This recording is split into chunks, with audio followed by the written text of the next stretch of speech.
메리 크리스마스. 사랑하는 반포 침례교회 성도님들과 서로 마주 보면서 성탄 인사를 드릴 수 있으면 참 좋을 텐데 그러지를 못해서 안타깝습니다. 빠른 시간 내에 코로나19가 진정되어서 우리 온 성도들이 함께 예배드리고 함께 인사 나눌 수 있는 때가 빨리 올 수 있기를 기도합니다.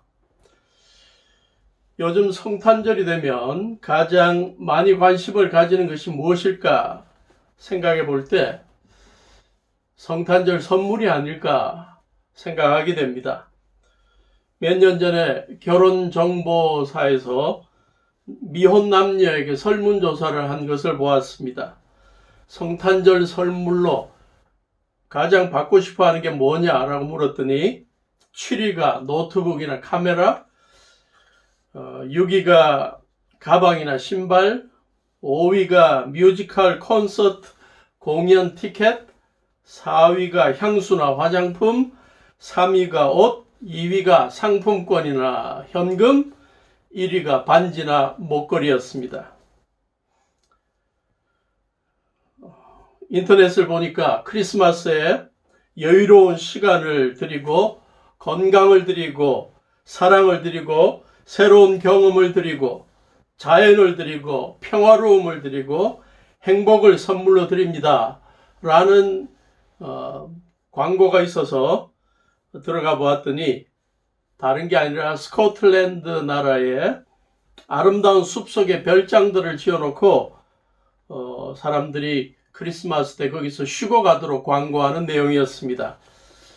여러분은 이번 성탄절에 어떤 선물을 받으셨습니까? 사랑하는 사람들에게 어떤 선물을 해드렸습니까? 올해 산타 할아버지는 코로나19로 말미암아 자가격리 중이어서 한 2주 정도 늦게 도착한다는 그러한 이야기도 있던데 아직 선물을 받지 못한 것은 아닌지요? 아니면 선물을 받기는 받았는데 여러분들이 기대하던 선물이 아니라서 조금 실망하고 있지는 않은지 궁금합니다. 사실 우리 그리스도인들은 성탄절이 되면 어떤 다른 선물들보다도 하나님께서 우리에게 주신 귀한 선물들을 기억하며 하나님께 감사하는 시간을 가져야 한다고 봅니다. 오늘은 그 선물들에 대해서 생각해 보고자 합니다. 오늘 본문의 내용은 예수님의 육신적인 아버지가 된 요셉에게 주님의 천사가 나타나서 전한 메시지 내용입니다. 갈릴리 나사렛에 다윗의 자손 요셉이 있었는데 마리아라고 하는 아가씨와 결혼을 약속했습니다. 그런데 약혼 여인 마리아가 결혼도 하기 전에 자신과 상관이 없는 임신을 했다는 사실을 알게 되었습니다.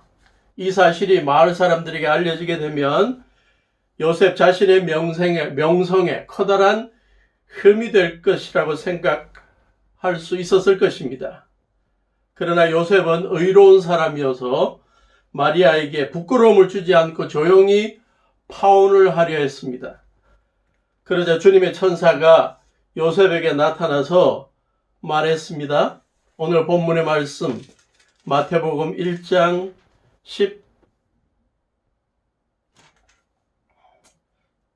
18절부터인데요. 20절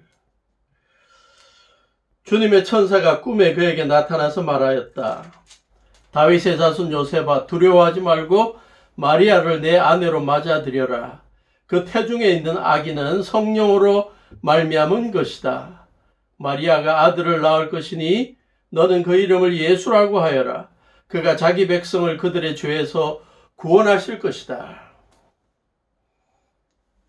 주님의 천사가 꿈에 말한 내용을 하나님의 뜻으로 간주한 요셉은 자신의 생각을 접고 약혼자 마리아와 결혼을 합니다. 그리고 마리아가 아기를 낳도록 곁에서 늘 보호해 주었습니다. 주님의 천사가 요셉에게 나타나서 전한 말 속에 하나님께서 우리에게 주신 귀한 선물 2가지를 생각해 볼 수 있습니다. 첫째는 마리아가 성령으로 잉태한 아들의 이름이 예수이며 그 뜻이 그가 자기 백성을 그들의 죄에서 구원하실 것이다 라는 구절에서 발견할 수 있는 것입니다. 그것은 바로 예수님의 탄생을 통해 하나님께서 우리에게 주시는 구원의 선물입니다. 우리의 모든 죄와 허물로부터 우리를 구원하셔서 우리를 죄의 권세와 죄로 말미암은 형벌로부터 자유로운 사람들로, 의로운 사람들로 만들어주는 것이 하나님의 선물입니다. 우리의 행복과 마음의 평안을 위해 가장 필요로 하는 것은 죄와 허물의 문제를 해결하는 것이라고 봅니다.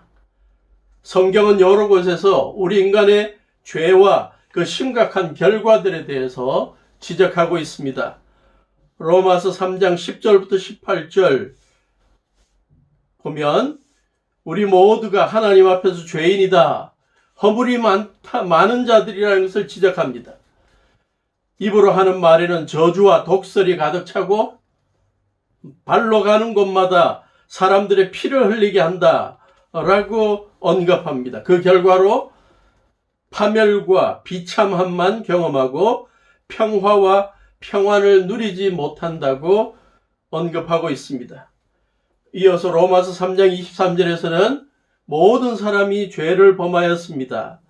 그래서 사람은 하나님의 영광에 미치는 처지에 못 미치는 처지에 놓여 있습니다. 라고 언급합니다. 그리고 로마서 6장 23절에 가서는 죄의 삭시 죽음이요 라고 언급합니다. 우리가 살아가면서 범하게 되는 다양한 죄와 허물들, 실수들, 잘못된 생각들과 행동들은 우리의 삶을 얽매여서 죄의 권세 아래 끌려다니게 만들고 결국에는 죄값으로 말미암아 사망과 영원한 형벌을 맞이하게 되는 것입니다. 그런데 죄와 허물의 또 다른 파괴력이 있습니다. 우리가 과거와 현재 범하는 여러 가지 죄와 실수들은 시시때때로 우리로 하여금 죄책감, 후회감, 수치심 등을 느끼게 만들어서 현재 우리의 삶의 활력과 행복을 빼앗아갑니다. 그래서 나중에는 우울증에 빠지기도 하고 극단적인 선택을 하기도 합니다. 구약의 다윗이라는 인물은 시편 51편에서 자기에게 있는 죄에 대해서 안타까워하며 그 죄로부터 벗어나려는 노력을 하며 기도합니다. 시편 51편 3절 나의 반역을 내가 잘 알고 있으며 내가 지은 죄가 언제나 나를 고발합니다. 오직 주님께만 나는 죄를 지었습니다. 주님의 눈앞에서 내가 악한 짓을 저질렀으니 주님의 판결은 옳으시며 주님의 심판은 정당합니다. 7절 우슬초로 나를 정결케 해주십시오. 내가 깨끗하게 될 것입니다. 나를 씻어주십시오. 내가 눈보다 더 희게 될 것입니다. 내 하나님, 하나님, 내 속에 깨끗한 마음을 창조하여 주시고 내 속을 견고한 심령으로 새롭게 해주십시오. 주님 앞에서 나를 쫓아내지 마시고 주의 성령을 나에게서 거두어가지 말아주십시오. 죄와 그로 말미암은 죄책감에 허덕이며 성령께서도 떠나버렸다는 그러한 안타까운 깨달음 가운데 자기의 죄를 용서해달라고 깨끗하게 해달라고 주님 앞에 기도하는 다윗을 보게 됩니다. 신약에도 죄책감으로 허덕였던 사람들이 언급되는데 그 가운데 하나가 베드로죠. 예수님의 제자로서 예수님이 붙잡혔을 때 예수님을 모른다고 달기 울기 전에 3번이나 부인했다가 예수님이 하신 말씀을 기억하고 비통하게 울었다라고 표현합니다. 예수님의 또 다른 제자 가룟 유다 은 30냥에 예수님을 제사장들에게 팔았다가 자기의 잘못을 깨닫고 다시 돌려줬지만 자기의 마음속에 여전히 남아있는 죄책감 때문에 스스로 목을 매달아 죽었다라고 표현합니다. 이렇게 우리의 죄와 허물은 우리에게 죄책감으로 후회감으로 수치심으로 남아서 우리를 괴롭히고 있는 것입니다. 설교를 준비하면서 책 한 권을 접하게 되었는데 흰 눈은 모든 것을 덮는다 라는 책이었습니다. 저자가 어릴 때 어머니는 집을 떠나버리고 아버지와 할머니와 언니와 함께 살아갔던 이 저자는 8살 때 술에 취한 아버지가 돈 문제로 할머니와 다투다가 할머니를 폭행하는 것을 목격했습니다. 드디어 구급대가 와서 할머니를 병원에 이송하고 친척들이 왔지만 아버지는 술에 취해서 병원에서 잠에 골아 떨어져 버렸다고 합니다. 아버지는 할머니가 넘어진 것이라고 말합니다. 그녀는 아버지가 할머니를 폭행하는 것을 눈으로 똑똑히 보았지만 사람들에게 그것을 밝히지를 못합니다. 그 이후 그는 오랜 세월 동안 비겁한 아이로 자라고 나약한 어린이 되었다고 고백합니다. 나는 그냥 그렇게 비겁한 아이로 자라나서 그대로 나약한 어른이 되었다. 죄책감은 옅어지거나 없어지지 않고 무겁게도 자리를 잡아갔다. 그러면서 저자는 흰 눈을 기다렸다고 합니다. 자기의 치부를 일시적으로라도 덮어줄 것이라는 생각으로 눈오기를 기다렸다고 합니다. 이 내용을 읽다가 갑자기 이사야서 1장 18절의 말씀이 생각났습니다. 주님께서 말씀하신다. 오너라, 우리가 서로 변론하자. 너희의 죄가 주홍빛과 같다 하여도 눈과 같이 희어질 것이고요. 진홍빛과 같이 붉어도 양털과 같이 희어질 것이다.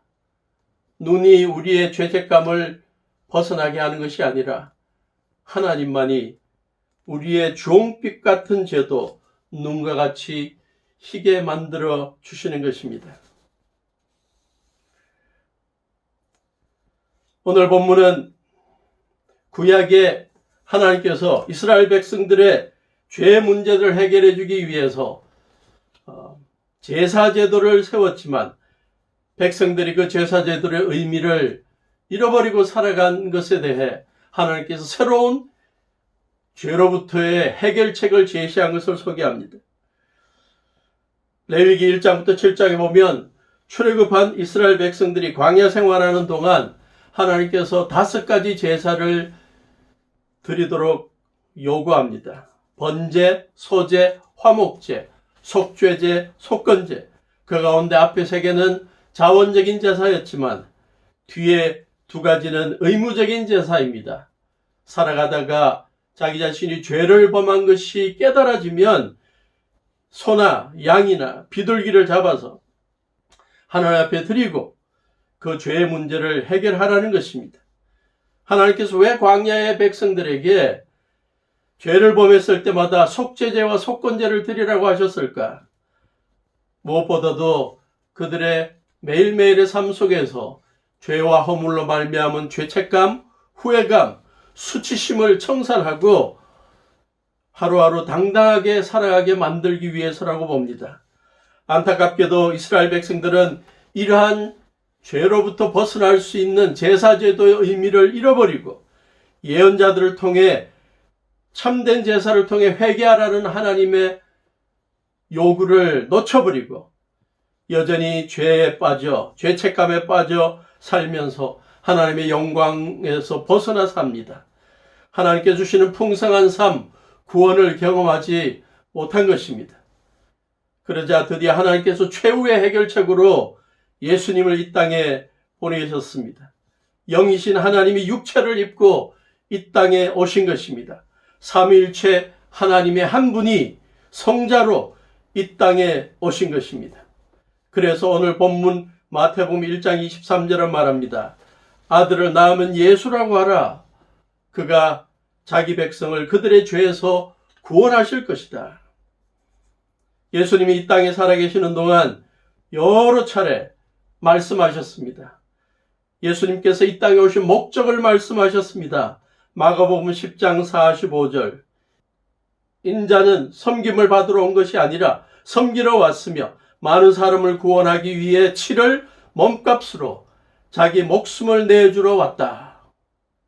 침례 요한도 예수님이 다가오시는 걸 보면서 외칩니다. 요한복음 1장 29절 보시오 세상 죄를 지고 가는 하나님의 어린 양입니다.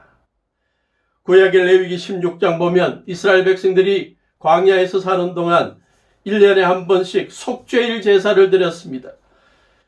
1년 동안 그 온 백성들이 지은 죄를 하나님께서 염소 2마리를 잡아오게 만들어서 한 마리는 희생제물로 그 자리에서 죽여 피를 흘리게 만들고 또 한 마리를 광야에 내어보냈습니다.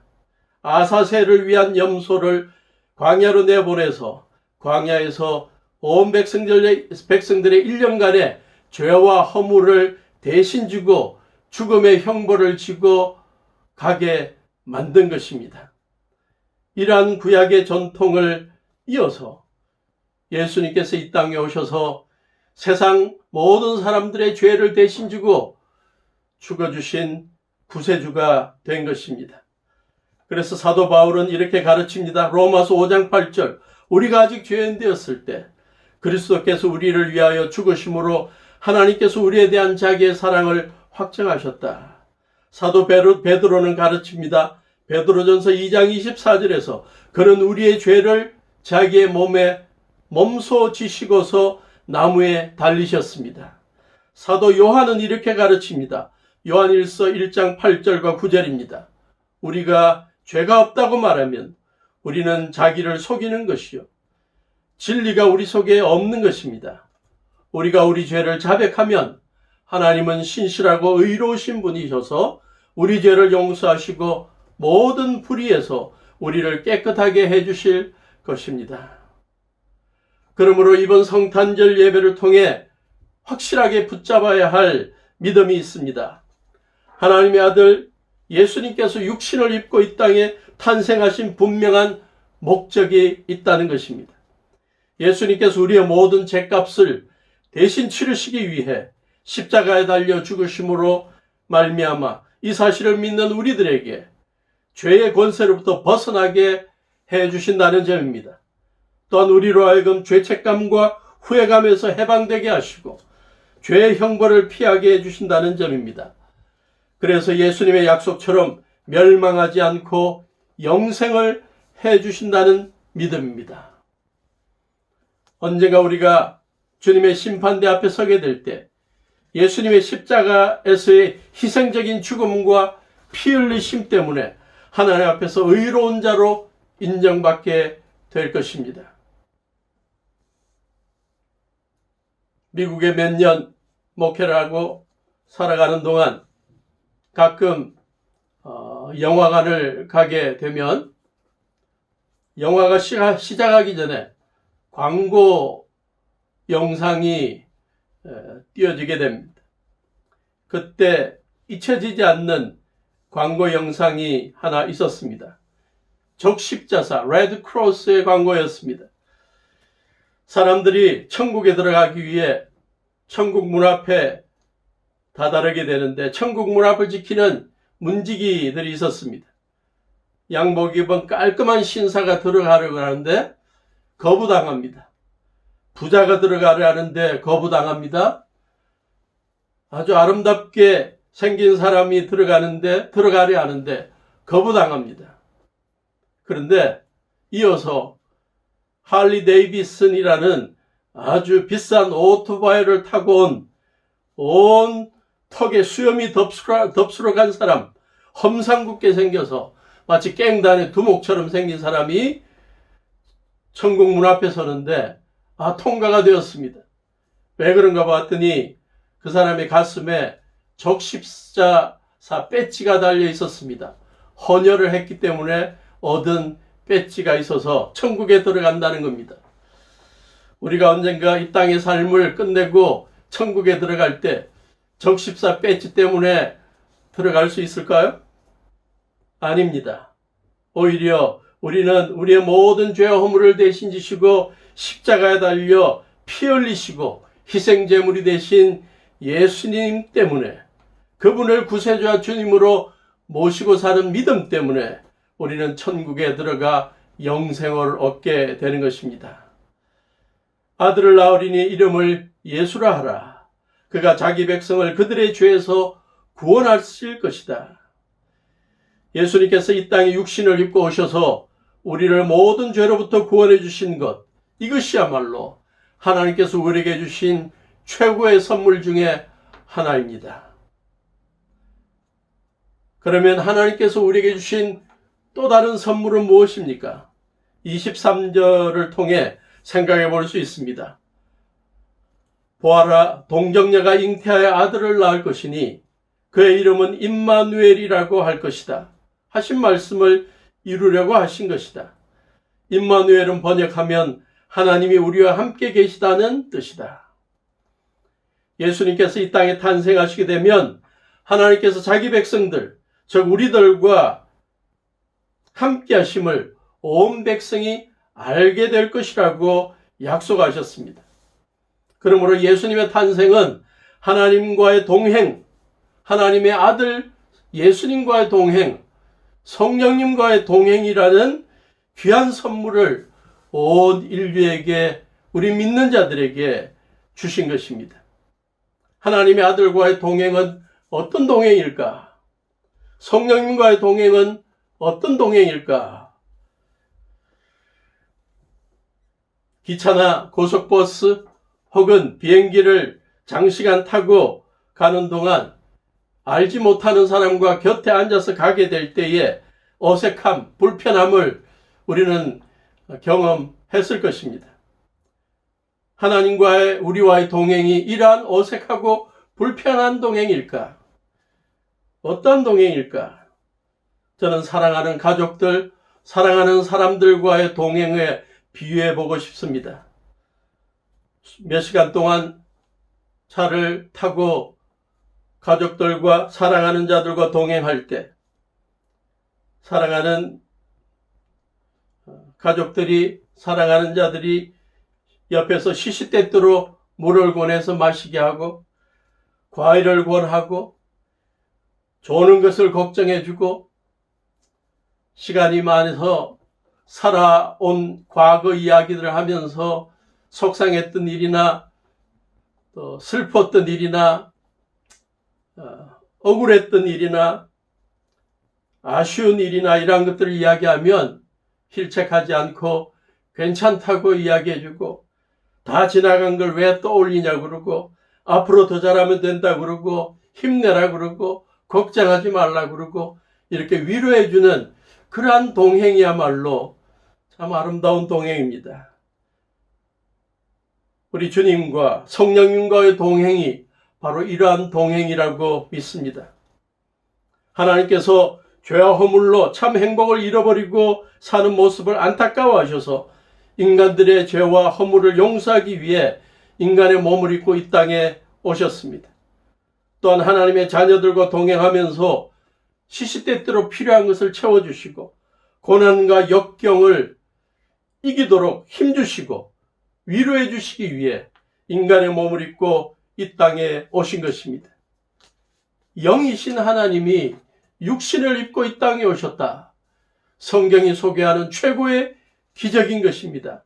신학자들은 이것을 화육이라는 단어, incarnation, 육체화되었다 라는 용어를 씁니다. 화란의 철학자이요 신학자였던 쇠렌 키에르케고르는 이러한 하나님의 육신을 입고 오신, 예수님의 육신을 입고 오신 이 귀한 화육의 사건을 쉽게 설명하기 위해 하나의 이야기를 소개했습니다. 한 나라의 왕자가 자기의 신부로 적합한 아가씨를 찾기 원했습니다. 어느 날 아버지인 왕을 위해 한 시골 마을로 심부름을 가던 중에 아주 가난한 농부들이 사는 지역을 지나게 됩니다. 마차 창밖으로 내다보던 중 왕자는 한 아름다운 농부 아가씨를 보게 되었습니다. 며칠 동안 왕자는 종종 그 아가씨를 스치며 보게 되었고 결국 사랑에 빠졌습니다. 그런데 그는 어떻게 그녀에게 청혼을 할까 하는 고민이 생기게 됩니다. 그 왕자는 그녀에게 결혼해달라고 명령할 수도 있었습니다. 그러나 그는 왕자라 할지라도 그의 신부가 강압에 의해서가 아니라 자유롭게 자원하여 결혼하기를 원했습니다. 그는 또한 6마리의 말이 끄는 마차를 타고 왕자가 입는 최고로 화려한 옷을 입고 그녀의 집 앞에 나타날 수도 있었습니다. 그러나 왕자는 이렇게 하면 그 아가씨가 자기를 진정으로 사랑하는지 아니면 단순히 왕자의 화려함에 끌려 결혼하게 될지 확실하지가 않았습니다. 그래서 그 왕자는 다른 해법을 찾아내었습니다. 그는 왕자가 입는 화려한 옷을 포기했습니다. 그는 그 아가씨가 사는 마을로 이주를 합니다. 왕자가 쓰는 관을 쓰고 가기보다는 평범한 농부의 옷을 입고 갑니다. 그는 마을 사람들과 함께 살며 그들의 관심과 걱정거리들을 함께 나누고 그들의 방식으로 대화를 나누었습니다. 드디어 이 아가씨는 그 왕자의 순수한 모습과 그 왕자가 자기를 진심으로 사랑하고 있고 먼저 사랑해 주었다는 사실에 감동해서 그를 사랑하게 되었습니다. 사랑하는 사람을 얻기 위해 화려한 왕국을 떠나 시골 마을로 이주를 해 살았던 이 왕자의 행동은 우리를 사랑하셔서 하늘 보좌를 버리고 이 땅에 육체를 입고 오신 예수님의 사랑을 깨닫는 데 도움을 줍니다. 그래서 빌립보서 2장 5절에서 사도 바울은 예수님에 대해서 이렇게 표현합니다. 빌립보서 2장 5절. 여러분 안에 이 마음을 품으십시오. 그것은 곧 그리스도 예수의 마음이기도 합니다. 그는 하나님의 모습을 지니셨으나 하나님과 동등함을 당연하게 생각하지 않으시고 오히려 자기를 비워서 종의 모습을 취하시고 사람과 같이 되셨습니다. 그는 사람의 모양으로 나타나셔서 자기를 낮추시고 죽기까지 순종하셨으니 곧 십자가에 죽기까지 하셨습니다. 그러므로 우리를 위한 하나님의 두 번째 선물은 하나님께서 우리와 늘 동행해 주시는 것입니다. 예수님이 이 땅에 계실 때 제자들에게 해주신 약속, 세상 끝날까지 너희들과 함께 하겠다는 이 약속은 현재를 살아가는 우리 그리스도인들에게도 유효한 약속입니다. 십자가 지시기 전에 제자들에게 주셨던 약속, 나는 이 세상을 떠나 하늘로 가지만 보혜사, 위로자 성령을 보내셔서 제자들과 함께 하시겠다는 약속, 이 약속도 지금 우리에게 유효합니다. 우리 속에 내재하시는 성령님이 우리의 삶을 인도하시고 위로하시고 새 힘을 주고 계십니다. 한 번은 중국 상해에 교회 지도자들을 훈련하기 위해 방문한 적이 있습니다. 대전에서 3시간 공항버스를 타고 인천공항에 도착해서 한 2시간 비행기를 타고 상해 공항에 내려서 숙소를 상해 기차역 근처에 정했기 때문에 기차역까지 버스를 타고 갔습니다. 버스에서 내리자마자 밀려오는 극한 외로움이 있었습니다. 중국의 상해역 근처에, 기차역 근처에 수많은 사람들이 지나가고 있는데 한국에서 온 한 사람, 제가 큰 고독감을 경험하게 된 것입니다. 그 고독감을 이길 수 있었던 것은 딴 것이 아닙니다. 주님의 동행하심을 믿는 기도였습니다. 주님, 이번 여행에도 저와 동행해 주셔서 선교여행 안전하게 지켜주시고 목적한 것 다 이루고 돌아갈 수 있도록 주님 동행해 주실 줄로 믿습니다. 주님의 동행의 믿음이야말로 주님의 탄생을 생각하며 우리가 붙잡을 수 있는 최고의 약속입니다. 크리스마스에 홀로 지내야 할 때 외로움에 대처하는 방법들이라는 글이 인터넷에 있어서 읽어보았습니다. 크리스마스에 홀로 지내야 되는 때가 있다면 이렇게 해라. 누가 초대하면 예스 하고 빨리 가라. 아니면 봉사활동에 자원해라. 아니면 홀로 된 고아를 초대해서 대접해줘라. 홀로 있게 되면, 크리스마스 때 홀로 있게 되면 일을 하라. 아니면 누군가와 온라인으로 대화하라. 그리고 또 하나가 있었습니다. 고독감을, 홀로됨을 즐겨라. 어떻게 즐기냐 봤더니 하루 크리스마스 날을 이렇게 보내라. 첫째, 홈쇼핑으로 하루를 다 보내라. 아니면 맛있는 음식을 너 자신을 위해서 만들어 보아라. 아니면 영화를 몇 편 하루 내내 떼라. 아니면 새로운 어학 공부를 하루 내도록 해라. 아니면 소설을 한번 써보아라. 좀 실천하기가 어려운 그러한 제안들을 하고 있습니다. 저는 제안하고 싶습니다. 이번 성탄절에, 이번 연말 연시에 살아오면서 주님께서 동행해 주신 것이 감격스러웠던 그러한 경험들을 떠올리며 간증하는 일은 어떨까 생각해 봅니다. 또한 찬송가 중에 주님의 동행을 기뻐하는 찬양들을 모아서 불러보는 것도 좋을 것 같습니다. 이번 성탄절 예배에 주어진 이 말씀들, 이 하나님께서 우리에게 주신 두 가지 귀한 선물들을 늘 믿음 안에서 붙잡고 승리하며 살아가는 우리 반포침례교회 성도들 될 수 있기를 주님의 이름으로 축원합니다. 기도하시겠습니다.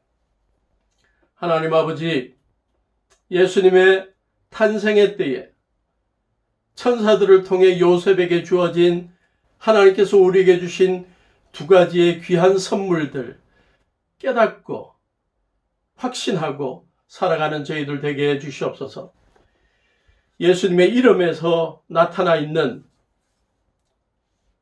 우리의 모든 죄와 허물을 구원하려는 예수님의 탄생임을 기억하고 우리의 모든 죄를 구원해 주신 예수님으로 인하여 감사하며 기뻐하며 사는 저희들 되게 하시고 그 아들이 임마누엘의 하나님이라는 사실을 깨닫고 우리의 매일의 삶 속에 동행하시며 위로하시며 진리로 인도하시며 격려하시고 우리를 붙들어 주시는 예수님의 동행을, 성령님의 동행을 늘 하나님께서 우리에게 주신 최고의 선물로 믿고 당당하게 살아가는 온 성도들 되게 해 주시옵소서. 예수님의 이름으로 기도하옵나이다.